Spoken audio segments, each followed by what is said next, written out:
pouring prop blood puddles using FP-40 casting rubber. In this tutorial, we're going to show a simple process for producing blood puddles and other miscellaneous spills and puddles for prop use. This is one of those neat little on-set tricks that can be used to create instant blood puddles, oil spills, things like that. And obviously, they're much easier to clean up than actual blood spills, and of course, great for continuity. Now, FP-40, as with most of our products like this, the last two digits, the 40, tells you the Shore A value. So this is a 40 Shore A casting rubber. And being a casting rubber, that means it's designed to set fast. So it's mainly designed for pouring into molds rather than actual mold making. So we have a lot of people use this for casting hand props and set decorations, things like that, and flexible prototypes. So this is a fast setting rubber with a 4-minute working time and a 60 to 90 minute demold at room temperature, and of course low viscosity. This has about a 1100 centipoise mixed viscosity, and it's easy to pigment. It cures kind of a dark amber color. And this is a very simple mix ratio. This is 2 parts B to 1 part A by weight. So very simple mix ratio, easy to pigment, and of course fast production material. Now, just to give you an idea where this sits on the Shore A scale, of course, this is a Shore A40. So again, a little bit firmer than something like a rubber band, right around about a pencil eraser. And this, of course, FP-40 is part of the FP line of casting rubbers.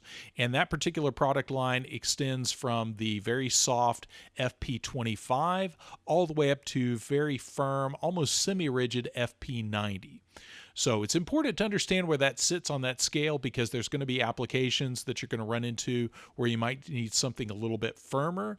But that FP-40, 50, and 60, all of those are very popular casting rubbers for cosplay applications, prop making, and of course product development. We have a lot of people use these products to cast up flexible prototypes. Now again, the mixing on this is very simple. We're going to use a gram scale here to weigh out our part B first. And the reason we're doing the part B first, part B is the least sensitive to ambient moisture. So that's the best part to dispense first, to add our colors and adjust everything we need with colors and additives and things like that. Now, one thing we're not going to show in this video that we could have used here is the UV 100 additive, and that does help stabilize this for applications where this is going to be in direct sunlight and just minimize that effects of UV exposure. Now, to color this, we're going to be adding some of the solvent dye. Now, about the time I made this video, BJB also introduced a whole new set of transparent dyes. So that could also be used for this, but it just takes a small amount of red solvent dye or the new BJB transparent color, but we'll be covering that more in a future video. And again, one of the reasons I like to add that to that B first, I can adjust my color, get that stirred in, and that way I'm not using up valuable working time, because again, this is a very fast setting rubber.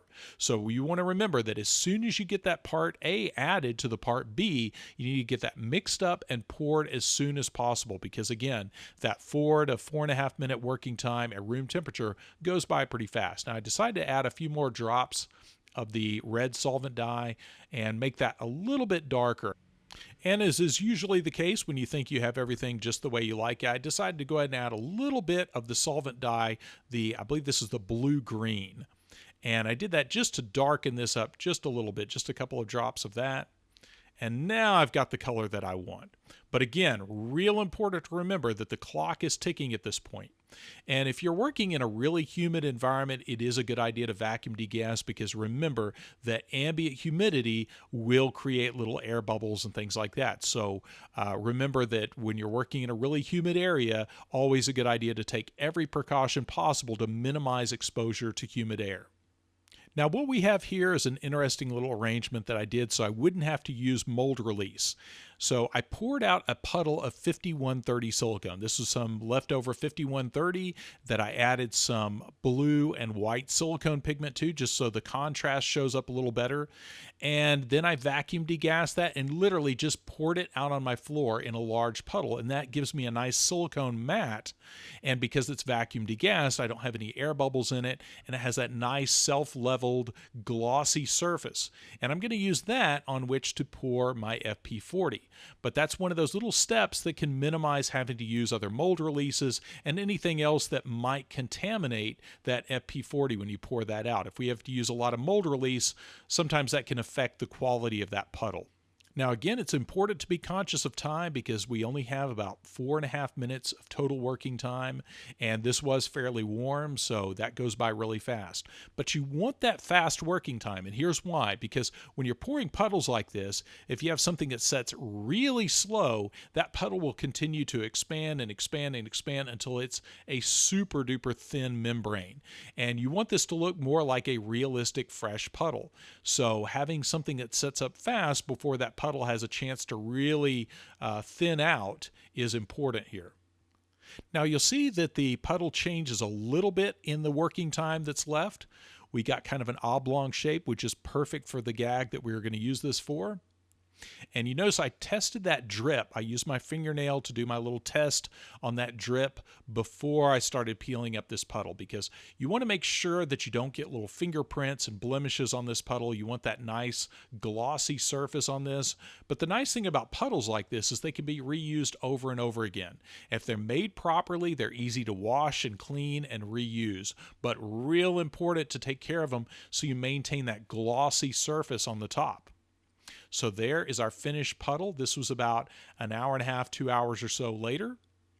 And one of the neat little gags you can do with this is actually sliding it underneath a doorway and then pulling it back under. And when you reverse the footage, you get the effect of a blood puddle coming out from under the doorway. Not the greatest job of that done here, but I am by no means a cinematographer.